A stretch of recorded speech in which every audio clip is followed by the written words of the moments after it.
নমস্কার, আমি শ্রী বাদশাহ শাস্ত্রী। আজকের একটা ইম্পর্টেন্ট কথা নিয়ে বলছি, সেটা আপনারা মনোযোগ দিয়ে একটু শুনবেন। সেটা হলো যে সবসময় সবাই বলে পজিটিভ চিন্তা করো, পজিটিভ কাজ করো, তবেই তোমাদের ভালো হবে। শুধু পজিটিভ ভাবলেই হবে?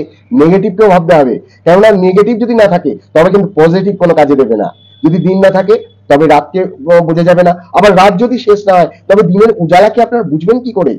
কেউ পেন্সিল বানিয়েছে, কিন্তু কেউ আবার ভাবলো যে পেন্সিলটা দিয়ে যদি ভুল লেখা হয় তাহলে কি করে হবে। আর একজন তখন রাবার বানালো, সেই রাবার দিয়ে সেই পেন্সিলের ভুল লেখাটাকে মেটানো হচ্ছে।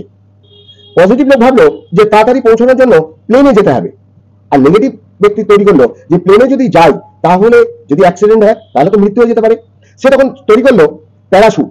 আর পজিটিভ আর নেগেটিভ মিলে তৈরি হলো কিন্তু প্রাণ বাঁচানো। তো বন্ধুরা, শুধু পজিটিভ ভাবলেই হবে না, নেগেটিভও ভাবো, অন্তত সেই নেগেটিভ দিয়ে মানব কল্যাণের কোনো কাজে আসে।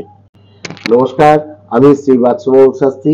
আপনারা সবাই দেখেছেন এবং সবার বাড়িতেই ঘটে, বাড়িতে দারিদ্রতা এবং অর্থ আসে না। তার কারণ কতগুলো আছে, সেগুলো হলো প্রধান দরজায় যদি আপনারা জুতো ছড়িয়ে ছিটিয়ে রাখেন তাহলে সেখানে খারাপ হবে।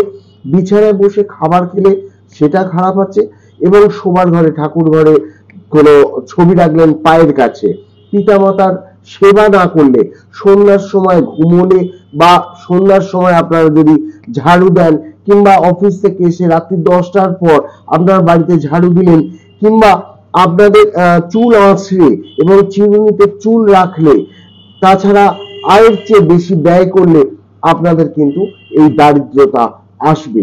এবং আপনাদের ঘরে আবর্জনা জমা করে রাখা, এইগুলোতে কিন্তু দারিদ্রতা অসম্ভবভাবে বৃদ্ধি পায়। ভালো থাকবেন, খেয়াল রাখবেন।